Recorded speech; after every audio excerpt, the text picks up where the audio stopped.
Hi. Sorry I'm late. I came as soon as I received your note, though I must confess, I was a little surprised to find myself your first choice in a matter like this. There are far more accomplished witches and wizards in this castle when it comes to dream work. Nightmares, in particular, aren't exactly my field of expertise.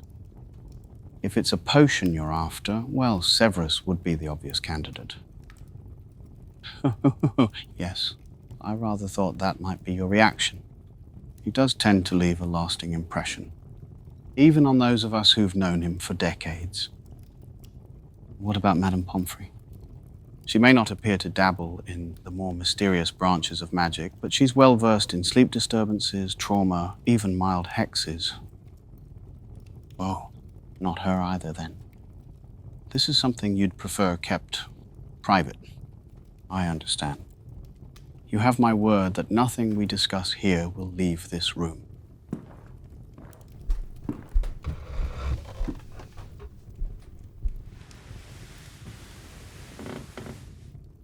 Now, tell me about these dreams. You said they've been happening every night. The same dream each time. No variations? Or small ones, perhaps? Sometimes the mind remembers only what it fears, not necessarily what it sees. And you find yourself inside a house, one you don't recognize, yet somehow you do. You're being chased. By what, exactly? Unseen. Of course. That's often the way with these things. The greatest terrors don't always have faces. And the place you run to, it's a bedroom. Your childhood bedroom? Or something meant to look like it. Strange, isn't it, how the dream reconstructs comfort, but not quite. The bookshelves might be there, the shape of the window, but the colors are wrong. Or the light never reaches the corners. Twisted reflections of safety often mean the mind is reaching backward, not to remember, but to protect itself. You lock the door. Something pounds on it. You hide beneath a blanket, but it never comes in. That kind of dread, the sort that roots itself in the bones, can be more dangerous than anything conjured by a wand. You believe you may be cursed? No, I'm not doubting you.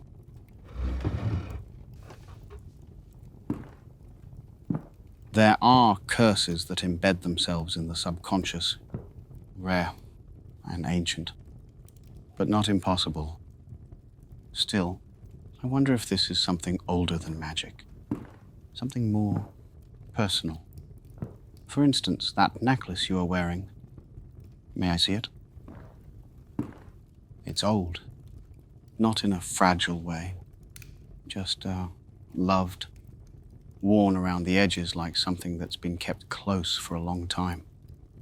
A gift, perhaps? Your grandmother. Muggle, I assume? Yes, they have their own kind of magic, don't they? Not of wands and incantations, but of belief. Faith in things unseen. She believed this would protect you. And maybe that's precisely why it holds your fear now.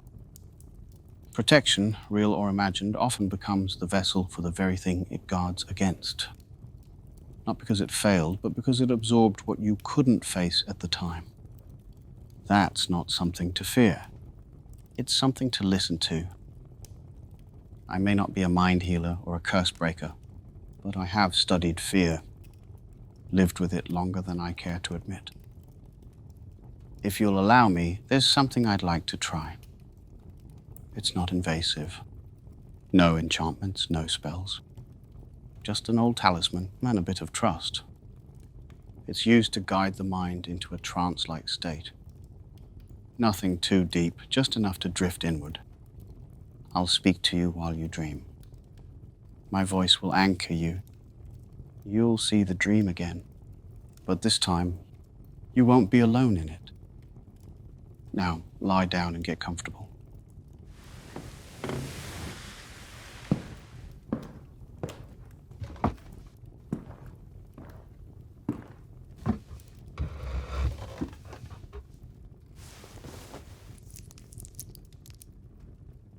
I hope you enjoyed this immersive voice audio. Join me on Patreon to listen to the entire extended version.